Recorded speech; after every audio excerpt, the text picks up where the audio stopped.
A nation stood still in shock.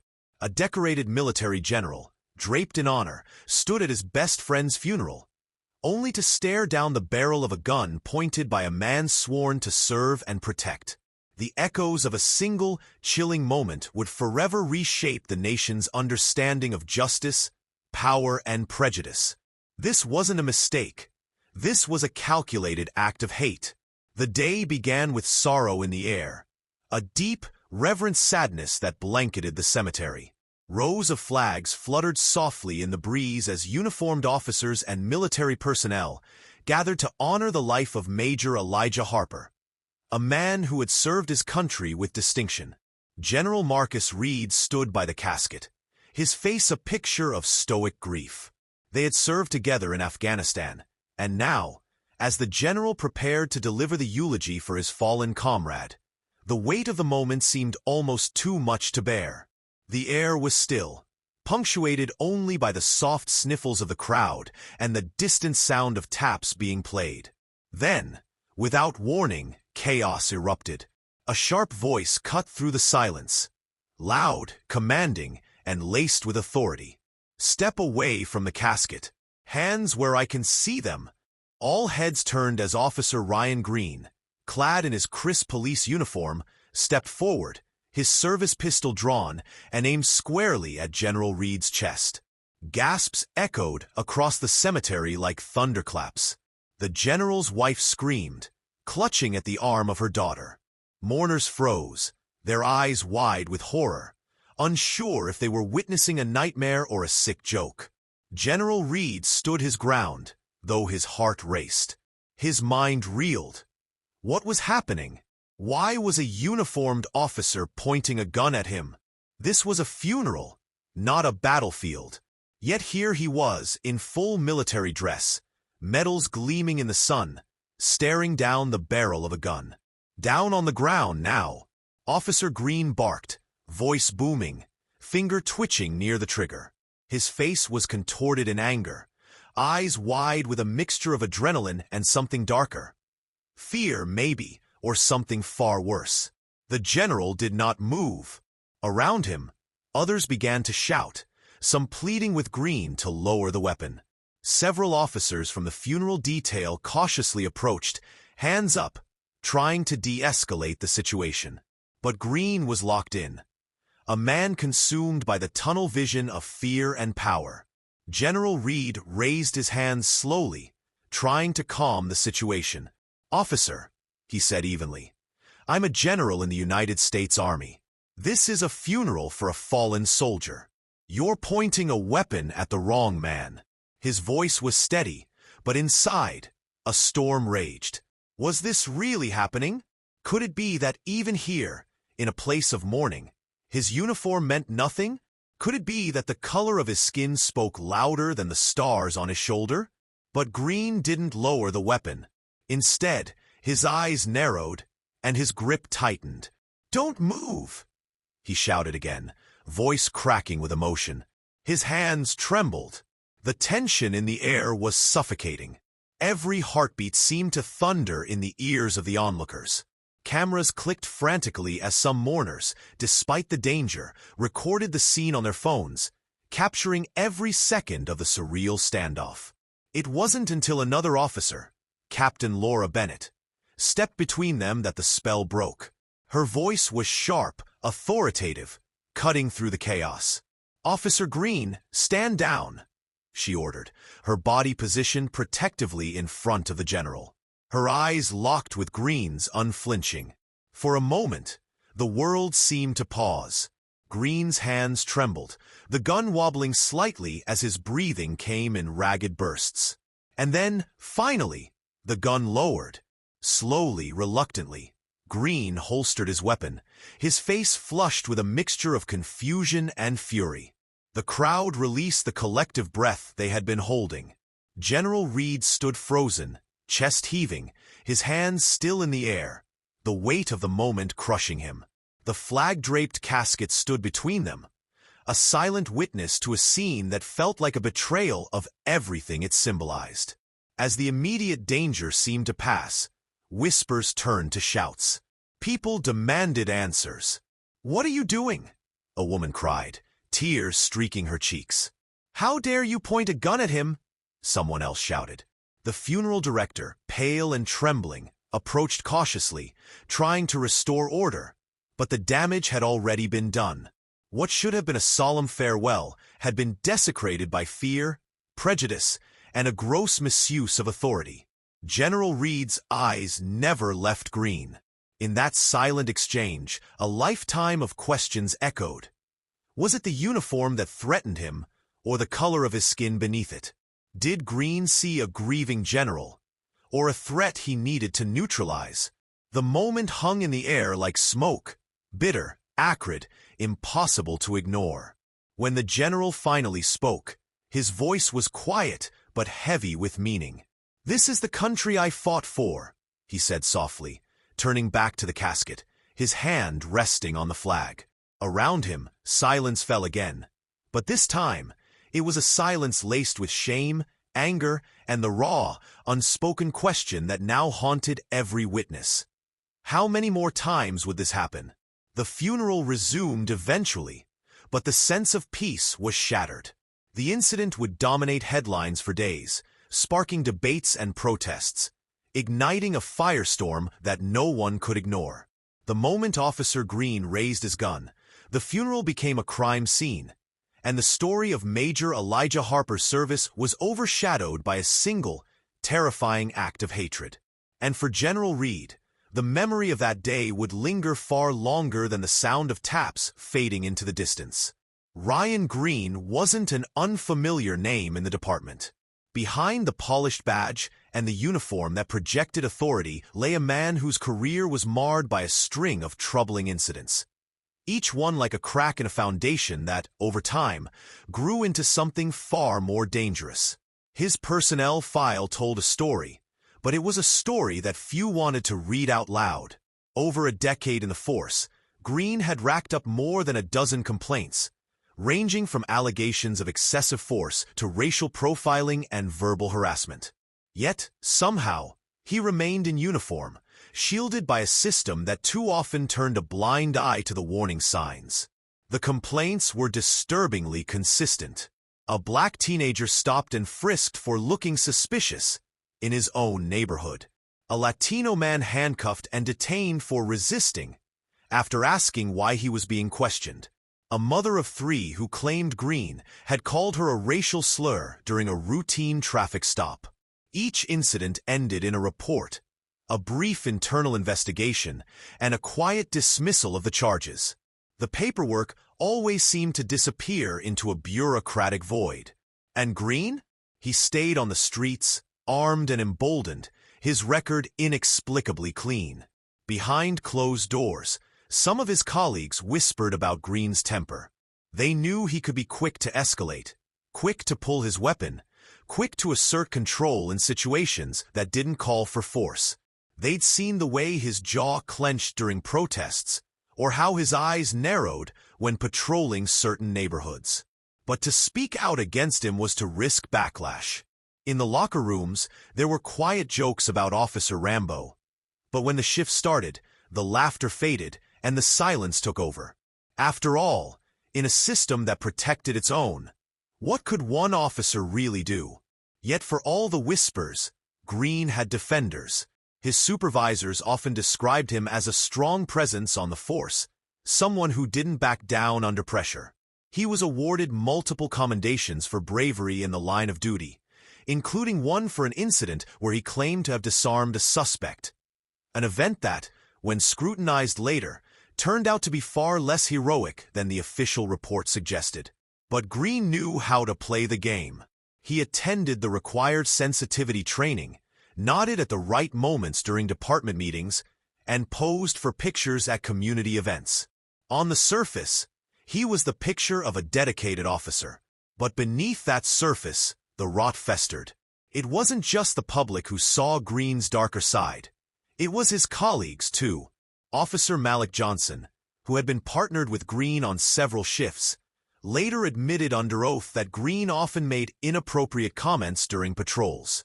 He used words like thug or suspicious when describing black men, especially those wearing hoodies or standing on street corners, Johnson testified. He said things like, "They're up to no good, just wait," even when we had no reason to approach them. Johnson's testimony painted a picture of a man whose biases weren't just private thoughts, but active elements of his policing style. Even more damning was the pattern of stops that Green initiated. Data later revealed that a disproportionate number of his arrests and detainments involved Black and Latino men, despite the areas he patrolled being demographically diverse. When questioned about this in an internal review, Green simply shrugged and said, "I go where the crime is." No one pushed further. That is, until the funeral. The moment Green raised his weapon at General Marcus Reed, the past he had tried to bury erupted into the open. The media swarmed, digging through records, exposing the pattern. What had been dismissed as isolated incidents suddenly connected like dots in a web. Civil rights groups pounced, demanding answers. Why had Green remained on the force after so many complaints? Who had turned a blind eye to the mounting evidence of bias? Why wasn't action taken when it could have saved lives? Or at the very least, spared a nation from the pain of watching a military general be threatened at a funeral? The department scrambled to control the damage. Statements were issued, promising a full review and accountability measures. But the public wasn't buying it. The general's story wasn't an isolated event. It was a reflection of a system that had protected officers like Green for too long. Protesters gathered outside the courthouse, holding signs that read, "How many more?" and "Justice for General Reed." For Green himself, the walls were closing in. As the investigation unfolded, more victims came forward. Stories once buried under fear and resignation now found the light. One man described how Green had pinned him against a patrol car during a traffic stop, whispering a threat in his ear. "One wrong move, and you'll be another headline." Another told of how Green had mocked him for his accent, drawing laughter from a few fellow officers. Each testimony added weight to the case, revealing a man whose badge had been a license not to serve, but to dominate. And so, the picture of Ryan Green emerged not as a single bad actor, but as the inevitable product of a system that allowed him to grow unchecked. The incident at the funeral was not a moment of panic. It was the predictable climax of years of looking the other way, of ignoring the warnings, and of excusing behavior that should have been stopped long ago. The question wasn't how Green could have done what he did, but how no one had stopped him before it came to this. Marcus Reed had faced death before, on the battlefield, in the smoke and sand of distant countries, where bullets zipped through the air like angry wasps, and the line between life and death was drawn in blood. He had led men into firefights, ordered airstrikes from the roar of helicopters, and stood by his fellow soldiers in the darkness of war. He had medals to show for it, bronze stars, a silver star, a chest of ribbons that testified to his bravery. Yet, none of that prepared him for the moment when a fellow American, wearing a uniform of authority, pointed a gun at his heart during a funeral for a fallen brother. That day had been meant to honor Major Elijah Harper, a man who had been like family. They had served together, bled together, and survived things that would haunt them both forever. Harper's death from cancer was a gut punch, but Reed had steeled himself to deliver a final eulogy, a tribute to a man who had given his life in service to the country they both loved. The setting was solemn, the flag-draped casket, the rows of military personnel standing at attention, the grieving family huddled together in grief. Reed had rehearsed his words, knowing they would echo through the lives of everyone present. And then everything changed. He saw the flash of metal first, the glint of the gun under the harsh sunlight, and the unmistakable posture of a man in attack mode. It was surreal. In that instant, his body reacted out of instinct, heart hammering, breath catching in his throat, eyes locking onto the weapon trained on him. His mind raced, trying to process the impossible. Was this an assassination attempt? A terrorist act? An unhinged civilian? But no, It wasn't any of those things. It was a police officer. A white man in a blue uniform, his face contorted in anger and fear, his hands steady on the grip of the pistol. Reed's hands went up slowly, palms open, a universal signal of surrender. The irony was cruel. Here he was, a four-star general, who had given his life to defending freedom and democracy, standing at a funeral, and yet reduced in an instant to a suspect, in the eyes of a man who had no idea who he was or worse, didn't care. The weight of that realization hit him hard. It wasn't the uniform that protected him. It wasn't the medals, the stars, or the decades of service. In that moment, none of it mattered. The only thing that seemed to matter was the color of his skin. The officer barked commands at him. "Down on the ground!" his voice shaking with aggression. Reed's first instinct was to resist, to explain, to shout back that he was a general of the United States Army, standing at a funeral for a man who had died in service to their country. But the gun glinting in the sunlight, the tremor in the officer's voice, the adrenaline surging through the air, it all told him that one wrong move could turn the day from a funeral into a crime scene.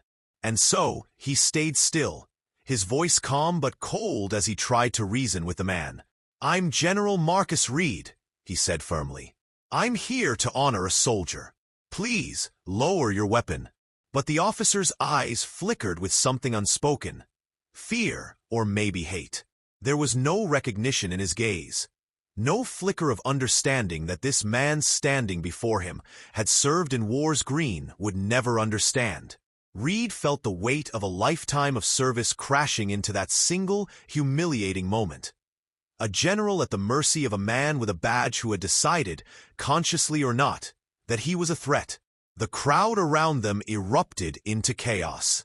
Reed could hear voices, shouts, sobs, the clicking of phone cameras capturing the horror of the moment. He could hear children crying, women screaming, and men cursing in disbelief. Somewhere in the chaos, he heard his wife's voice, shrill and terrified. But Reed's focus never wavered from the officer holding the gun. He could see the man's finger twitching near the trigger, could sense the tension radiating off him in waves. Every second felt like an eternity, the potential for death hovering in the air like a coiled snake, ready to strike. When another officer intervened, Captain Bennett, a woman with a calm but commanding presence, Reed exhaled a breath he didn't realize he was holding. She placed herself between them, her voice cutting through the chaos like a blade. Slowly, the gun lowered, but the damage was already done.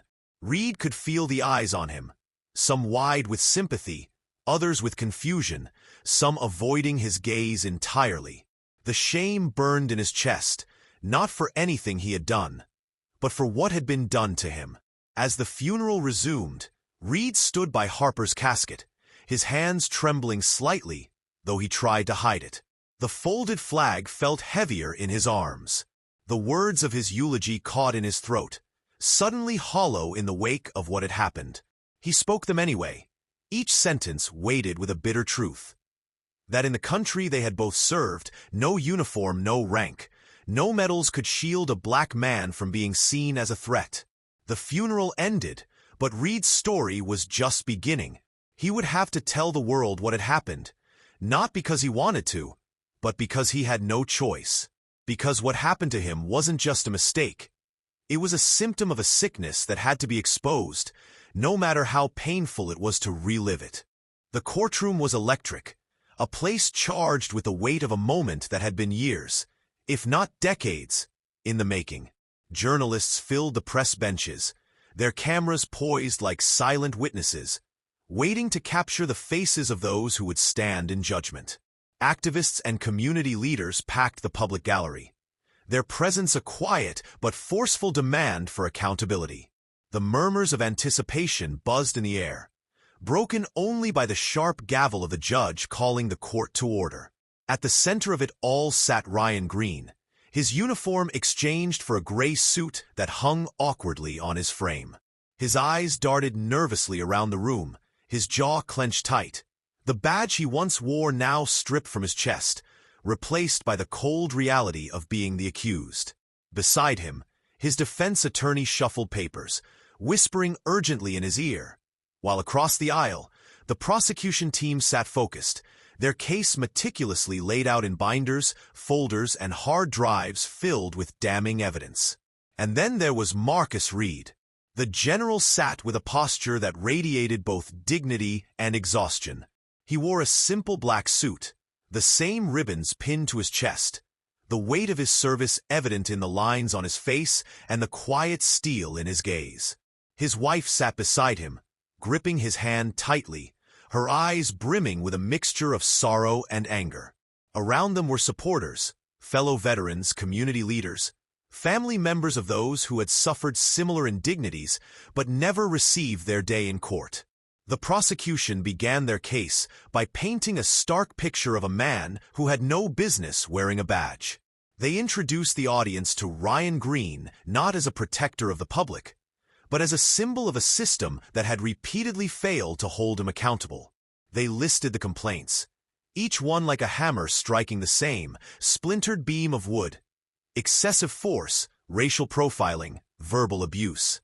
The jury listened as witnesses took the stand, their voices steady but heavy with the burden of having to relive their own traumas. One man described how Green had pulled him over for a broken taillight, only to drag him out of his car and press him against the hood while cursing at him in front of his young son. Another woman, elderly and soft-spoken, described how she was stopped while walking home from church because Green claimed she matched the description of a robbery suspect. Each story added another layer to the case, exposing a pattern that was impossible to ignore. Green had used his badge as a weapon, his authority as a shield, and his biases as a lens through which he viewed the world. When Marcus Reed took the stand, the room seemed to hold its collective breath. His voice was calm, measured, but beneath the surface, there was a simmering undercurrent of pain. He described the funeral, the moment the gun was raised, the weight of standing in the crosshairs of a man who should have been there to protect, not threaten. He spoke of the fear, not just for himself, but for what the moment represented for every black man who had ever been seen as a threat before being seen as a human being. "I wasn't just a target that day," Reed said quietly, his voice resonating through the hushed courtroom. "I was a symbol of something much bigger. I wore a uniform. I served this country. And yet, that officer didn't see any of that. All he saw was my skin." The defense, for their part, tried to paint Green as a man under pressure, a dedicated officer who had made a split-second decision in a tense situation. They argued that he feared for his life, that Reed had made a sudden movement, that Green had acted in the interest of public safety. But the prosecution's case had already chipped away at that narrative. They played body camera footage from other encounters, showed data of disproportionate stops, and presented a timeline of complaints that demonstrated a long-standing pattern of bias and aggression. The defense also tried to cast Reed as an intimidating figure, subtly implying that a tall, imposing black man at a crowded event could reasonably be perceived as a threat. But this line of questioning backfired, as Reed's dignity and composure on the stand only highlighted the absurdity of the defense's arguments. The jury saw not a threat, but a man who had been wronged. The turning point came when the prosecution presented the body cam footage from the funeral itself. The video played in the silent courtroom, Green's voice barking commands, the gun raised and pointed, Reed standing still, hands open, calm, yet vulnerable. The tension in the room was palpable as the footage replayed the moment that had sparked the entire case. There was no sudden movement. There was no aggression from Reed. Just a man paying his respects at a funeral, treated as a criminal because of the color of his skin. As the case unfolded, it became clear that this trial was about more than just one man's actions. It was about a system that had protected him for far too long. The testimonies were not just stories of isolated incidents, but a collective reckoning with the failure to hold officers accountable. The weight of history pressed down on the courtroom, as if every injustice that had come before was echoing through the walls, demanding justice at last. And as the closing arguments approached, the tension reached a fever pitch. The world watched, waiting to see whether the system would finally acknowledge the truth that had been laid bare. That Ryan Green was not a rogue officer acting on a bad day, but the inevitable product of a culture that allowed him to believe he could act with impunity and get away with it. The day of the verdict arrived with a weight that seemed to press down on the entire courthouse. The morning sun streamed through the windows, casting long shadows across the courtroom floor. Reporters crowded the steps outside, cameras flashing, microphones thrust toward anyone willing to speak. Inside, the atmosphere was thick with anticipation. Every seat in the gallery was occupied. Family members, activists, fellow officers, and veterans sat shoulder to shoulder, their collective breaths held in a tense, unspoken unity. Marcus Reed sat in the front row, his wife's hand tightly in his. The lines on his face seemed deeper, the weight of the past months carved into his very being. His eyes were steady, but there was a flicker of uncertainty there too. Because he knew better than most that justice in a courtroom didn't always mean accountability. He had stood in the line of fire in foreign lands, but this was a different kind of battlefield. One where the wounds were invisible but just as deep. The judge entered, and the courtroom rose. When they sat, a hushed silence fell over the room, broken only by the shuffle of papers and the quiet, nervous coughs that echoed off the wood-paneled walls. The foreperson of the jury, a middle-aged woman in a blue blazer, her hands trembling slightly, rose to deliver the verdict. Every eye in the room locked onto her, breaths caught in throats, time itself seeming to slow. "We, the jury, find the defendant, Ryan Green, guilty." The words hit like a thunderclap. A collective gasp swept through the courtroom, followed by an almost tangible wave of emotion. Relief, disbelief, sorrow, and triumph all tangled together. Reed felt the tension in his chest begin to ease, but only slightly. His eyes closed briefly as if in silent prayer. A quiet moment of release for the storm that had raged inside him since that day at the funeral. He squeezed his wife's hand, the enormity of what had just happened settling into his bones. The charges were read one by one. Assault with a deadly weapon, abuse of power under color of law, reckless endangerment, violation of civil rights, and aggravated assault with intent to harm. The jury had spoken. Ryan Green's face paled, his mouth slightly open in shock.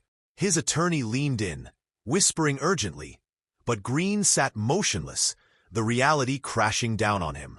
For once, he was the one stripped of power, reduced to a man waiting to hear how much of his life would be spent behind bars.